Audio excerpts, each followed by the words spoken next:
সবচেয়ে দুঃখজনক হচ্ছে যে আমাদের সমাজ শ্রদ্ধার পাত্র, সারা দুনিয়ায় পরিচিত আন্তর্জাতিক খ্যাতিসম্পন্ন আলেমউদ্দিন হযরত মাওলানা দেলাওয়ার হোসেন সাঈদীকে বিনা চিকিৎসায় হত্যাকাণ্ডের ষড়যন্ত্র হত্যা করা হয়েছে। আমি এটাকে সবাইকে স্মরণ করছি। সাথে সাথে আমি স্মরণ করতে চাই আমাদের সদ্য নেতা মীর কাসেম আলী সাহেবকে। তাকেও সর্বশেষ তার ছেলেকে গুম করা হয়েছে, দেখতে চেয়েছিলেন, তাকেও দেখতে দেওয়া হয় নাই, তাকে ফাঁসির কাছে ঝুলিয়ে তাকে হত্যা করা হয়েছে। আমি সাথে সাথে জাতীয়তাবাদী দলের নেতা জনাব সালাউদ্দিন কাদের চৌধুরীকেও ফাঁসির কাছে ঝুলানো হয়েছে, সেটারও আমি স্মরণ করতে চাই। সম্মানিত ভাই বন্ধুগণ, আমরা এর মধ্যেও হারিয়েছি জেলখানায় আমাদের সেই শ্রদ্ধেয় নেতা অধ্যাপক গোলাম আজমকে, আমরা হারিয়েছি আমাদের মৌলানা আবুল কালাম মোহাম্মদ ইউসুফ সাহেবকে, হারিয়েছি আমরা 5 বারের নির্বাচিত এমপি মৌলানা আব্দুল সোবহান সাহেবকে আমরা হারিয়েছি। এরপরও আমি বের হয়ে দেখতে পেলাম আমাদের সামনে এখন তারা নেই। আমাদের আমিরের জামাত, এখনকার আমির জামাতের পূর্বের যে আমির জামাত ছিলেন মকবুল আহমদ সাহেব এবং নাজির আহমদ সাহেব, তার সবাইকে আমি শ্রদ্ধা ভরে স্মরণ করছি এবং তার শোক সন্তপ্ত পরিবারের সদস্য সহ সবার কাছে আমি তার সমবেদনা জ্ঞাপন করছি। আল্লাহ তাদের সবাইকে ধৈর্য ধারণ করে তৌফিক দান করুক। সম্মানিত ভাই ও বন্ধুগণ, আমি এই প্রসঙ্গে বলতে চাই, এই হত্যাকাণ্ডের সঙ্গে যারাই যে পর্যায়ে জড়িত সবাইকে আইনের আওতায় এসে তাদের বিচার করা হোক।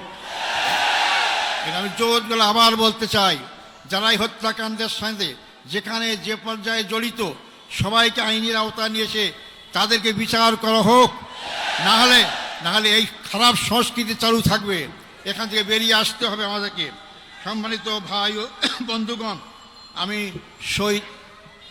আপনাদের কাছে অনুরোধ করতে চাই, আমার জন্য আন্তরিকভাবে দোয়া চাই আপনাদের কাছে। আমার অপরাধ কি ছিল? আমার অপরাধ ছিল ওমা নাকামু মিনহুম ইল্লা আন আইয়ুমিনু বিল্লাহিল আজিজিল হামিদ, আল্লাহর প্রতি বিশ্বাস, এটাই তো আমার অপরাধ ছিল, আর তো অপরাধ নাই।